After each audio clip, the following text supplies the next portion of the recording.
Dit is 'n tyd van groot onsekerheid. Daar is wolke en oorlogswolke wat so oor die hele wêreld hang.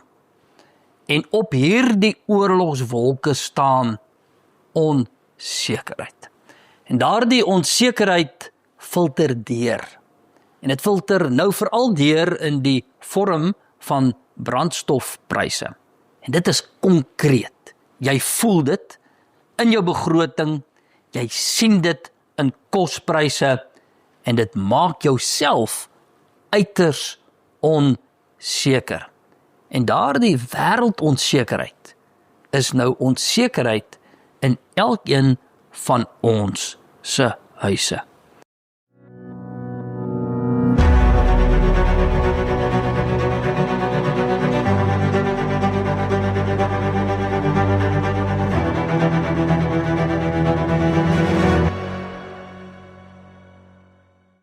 Nou ons kan nie die onsekerheid oplos nie, maar ons kan probeer om die onsekerheid te verstaan, sodat ons kan doen wat ons kan doen, waaroor ons beheer het. En ek het vir Connie Mulder, die hoof van die Solidariteit Navorsingsinstituut hier by my. Connie, die pyn is werklik. Brandstof is 'n baie sentrale item aan meeste mense se begrotings. En hy raak alles, ons kan dit agterkom ook, is trekkers ry met diesel, daai kos word duurder, as kos duurder word, gaan inflasie op en rentekoerse. So ons het al van tevore hierdie speletjie gesien, is wanneer petrol duur word, dan raak dit jou sak direk, is nie 'n uitgawe wat jy sommer kan sny meeste van die tyd nie, mense ry reeds nie, noodwendig net vir pret rond nie, en jy moet dan elders plan maak, en ek weet daar's baie huishoudings wat nou sit en kyk na hulle maandelikse begroting en net nie weet hoe hulle gaan uitkom nie. In kort, nou die een, ek sal nie sê dis 'n ligpunt nie, maar dis ook ietsie, is dis nie net in Suid-Afrika so tans nie. Hierdie is groot olifante wat beklei. Dis 'n groot geopolitiese skuif wat die hele wêreld tref is. Soos met die COVID-pandemie sit die hele wêreld tans en kyk na hierdie en is nie seker hoe gaan ons begrotings laat klop ensovoorts nie. As miljarde mense letterlik wat onder die ekonomiese druk gaan verkeer. En dan is die vraag wat ons onsself moet afvra is baie eenvoudig, hier kom pyn. Ek dink ons moet nie onder enige illusies wees dat jy gaan nie meer betaal vir petrol of wat dit goed gaan of dat ons die petrolprys kan dramaties sny dat jy eintlik beter uitkom. Niks van dit is moontlik nie. Jy gaan meer betaal vir petrol en dit beteken jy gaan 10% meer betaal vir kos binnekort ook. Die vraag sal wees is dit die nuwe normaal?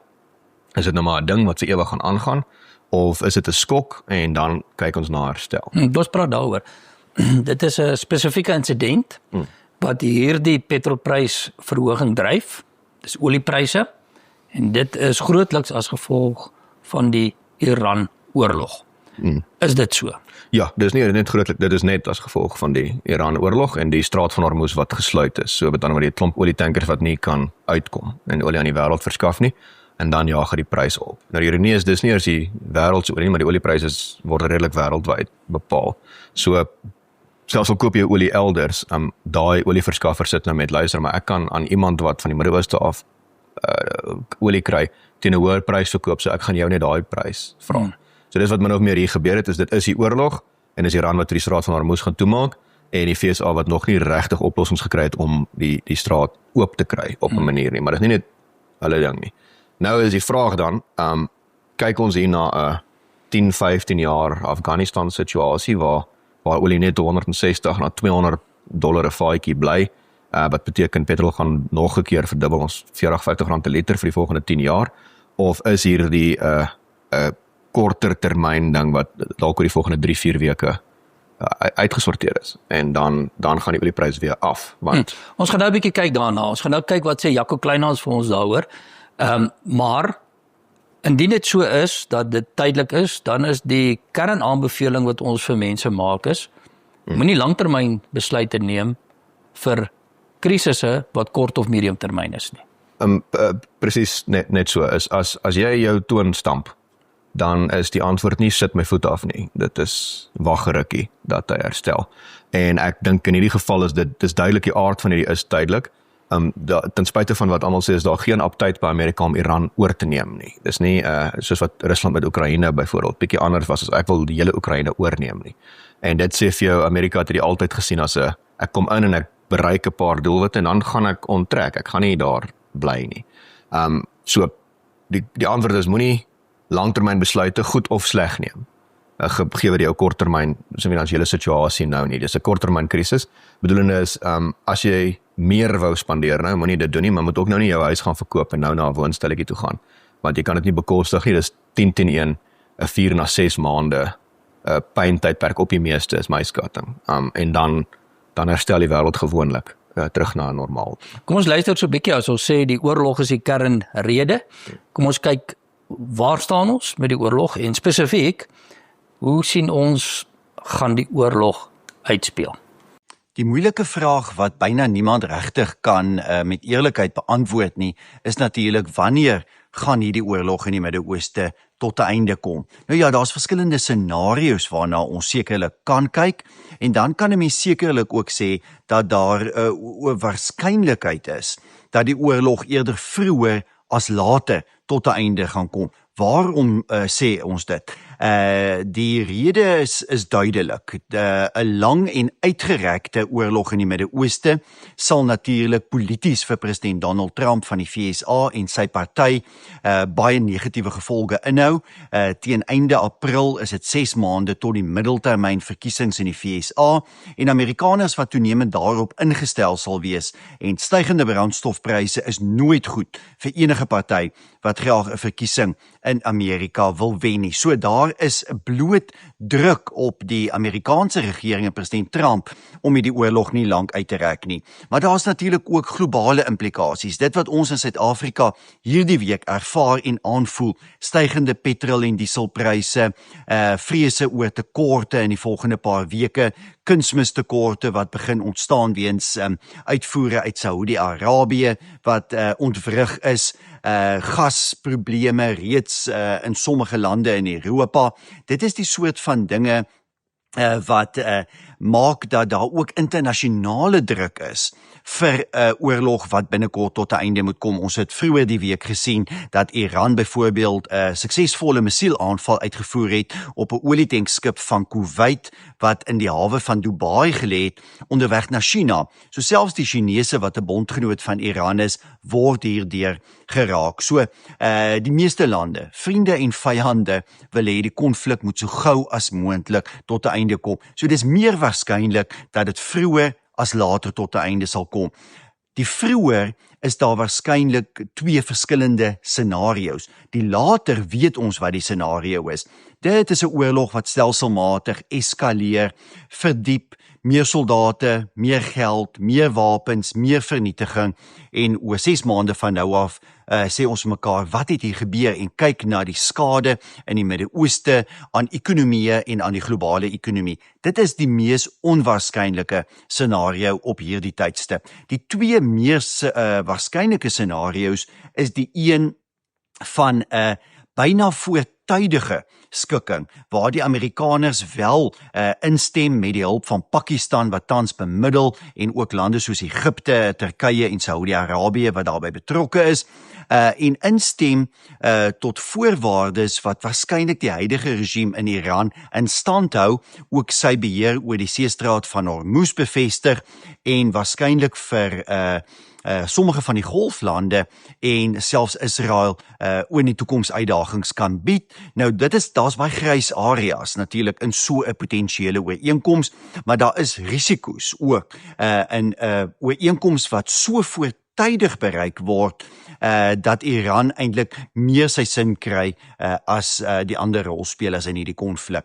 Dan is daar 'n ander scenario waar die oorlog steeds binne 3-4 weke tot 'n einde kom, maar Amerika en Israel met groot sukses oor enkele dae, oor die volgende week of 2-3, daarin slaag om die laaste elemente van die regime te vernietig, aanvalskapasiteit te vernietig, soos wat ons ook hierdie week gesien het met daardie reuse 2000 pond bomme wat gebruik is in aanvalle op Isfahan en ander stede, waar die laaste militêre kapasiteit van Iran eintlik vernietig word, sy vermoë om die seestraat van Hormuz eintlik gesluit te hou of olietanksskepe daarin te bedreig en so 'n uiters gekoördineerde blitskrieg, 'n kort militêre operasie is natuurlik 'n moontlikheid wat dan Iran kan dwing om in te stem tot voorwaardes wat baie meer gunstig sal wees vir Amerika, vir Israel en vir die Golflande. Dit is die soort van opsies waarna die Amerikaanse president Donald Trump tans kyk. Baie moeilike keuses om hier te maak. Al hierdie opsies is ryk aan risiko's. Risiko's vir Amerika, risiko's vir Israel, maar veral risiko's vir daardie lande rondom die Persiese Golf, wat natuurlik uiteindelik die gevolge hiervan sal moet dra oor die volgende paar jaar. Connie, wat sê jy oor Jaco se ontleding? Ek dink hy is akkuraat in terme van as ons kyk na die magte opgestel. Want olie is sentraal tot die wêreld se ekonomie. Is die harde werklikheid. Die wêreld kan nie bekostig dat olie $200 'n vaatjie toe gaan nie. En state selfs ver van die konflik af gaan gedwing word om in te meng as so iets gebeur. So die ekonomiese magte, alles wat opgestel is, stel voor 'n kort ontknoping lyk baie meer waarskynlik as 'n langer een. Enige van die twee opsies gaan in kort. Ek dink ons gaan vroeër einde aan die konflik sien eerder as langer. Amerika het redelik afstand gedoen van sy aanvanklike doel wat was ons wil die regering gaan verander, is nou net ons wil hulle vermoë totaal vernietig. Regeringsverandering sal 'n lekker bonus wees. En die rede hoekom ek daarna verwys spesifiek is die vorige skok in die olieprys wat ons getref het, was die Oekraïne-Rusland oorlog, wat nog aan die gang is, nou soos ons aangaan. Toe het olie $140 'n vaatjie toe gespring binne 'n maand, maar herstel kort daarna terug na pre-oorlog vlakke, en toe dit duidelik word, dit is 'n langtermyn konflik, het hy gestyg tot so 100-110, en toe weer binne 'n jaar teruggegaan na pre-oorlog vlakke, soos wat alternatiewe verskaffers gekry word, en alternatiewe logistiek ensovoorts.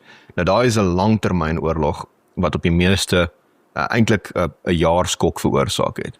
Hierdie is, ek dink, 'n korttermyn oorlog, en ons moet dink aan, dit gaan 'n maand na 2 maande skok in die oliepryse op die meeste, en dan 10-1 sien ons 'n herstel. Dit is my, tans as ek waarskynlikheids kyk, dink ek die meer waarskynlik is 'n korter einde eerder as 'n langer einde, want vir geen van die partye betrokke is dit die moeite werd om hierdie regtig uit te rek nie. Niemand wen op die langer termyn nie. Vir Iran maak dit enorme risiko's van meer spelers wat teen hulle betrokke raak, en sluit in die golfstate wat uiteindelik sê ons het nou genoeg gehad. Ons gaan ook in. Vir Amerika, soos Jaco tereg uitwys, olie wat $130 vaatjie tref, is chaos polities vir Donald Trump en die Republikeine. Hulle gaan, waar hulle nou al dalk 'n paar setels sou verloor in die verkiesing in November, gaan dit net 'n slagting word as daai prys aanhou styg. So as geen rolspeler wie dit wil uittrek nie, dan moet mense aanvaar 'n korter einde is 10-1 meer moontlik eerder as 'n langer een. Goed, wat ook belangrik is ons verwag 'n korter einde, en dit beteken dus dat die pyn ook tydelik sal wees, maar wat ons ook vir mekaar moet sê, dis nie 'n lig wat aan en afgesit word nie. Dit beteken nie as die konflik môre verby is, dan gaan daar 'n liggie aan en dan sê oor die olieprys weer reg nie. Daar is verskaffingskettinge wat herstel moet word, daar stelsels wat herstel moet word.